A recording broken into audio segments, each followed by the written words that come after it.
Keďže neviem nájsť vašeho triedneho, tak budete prepustení, ale budete musieť slúbiť jednu vec, že už v živote neurobíte takúto hlúposť.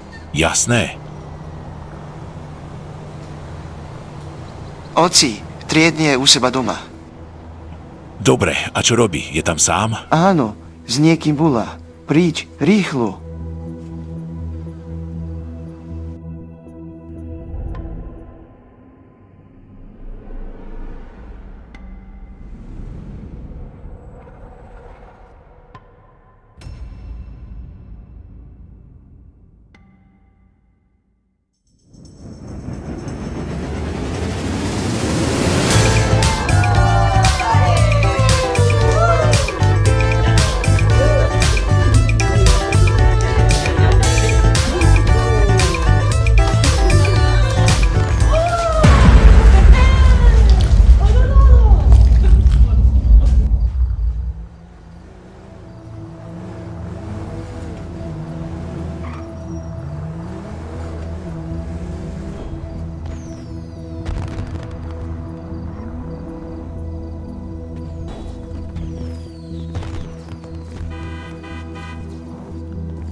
Hej!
Počul som, že chceš byť súvač.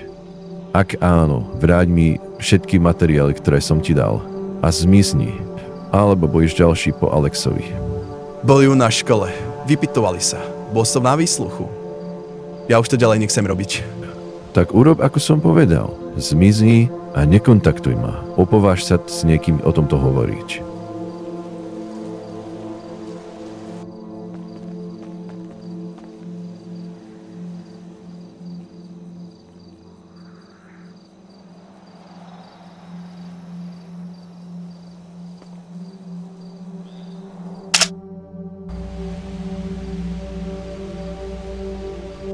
Čo sa deje, pán detektív?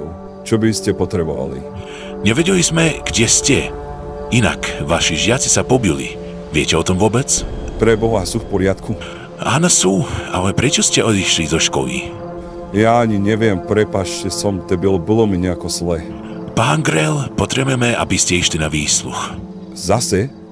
A prečo si nepozriete rovno školníka? On má nejaké nelegálne činnosti s Číňanmi. A pritom, on tam bol vtedy, v tú noc v škole. Preveríme si aj jeho, ale teraz poďte s nami.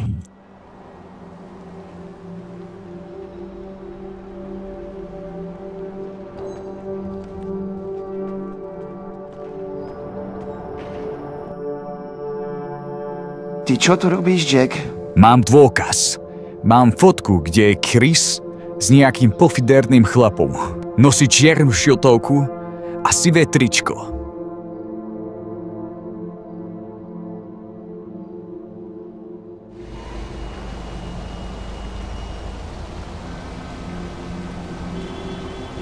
Prečo si sa rozhodol vycúvať?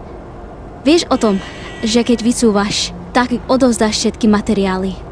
Všetci si myslia, že som zabil Alexa, pritom si to urobila ty a školník?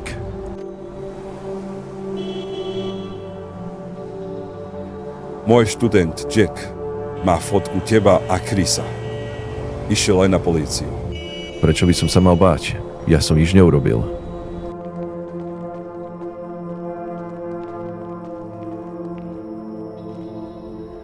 Zdravím, pán školník. Chcel by som sa povypytovať pár otázok ohľadne noci, kedy zavraždili Alexa Hayesa.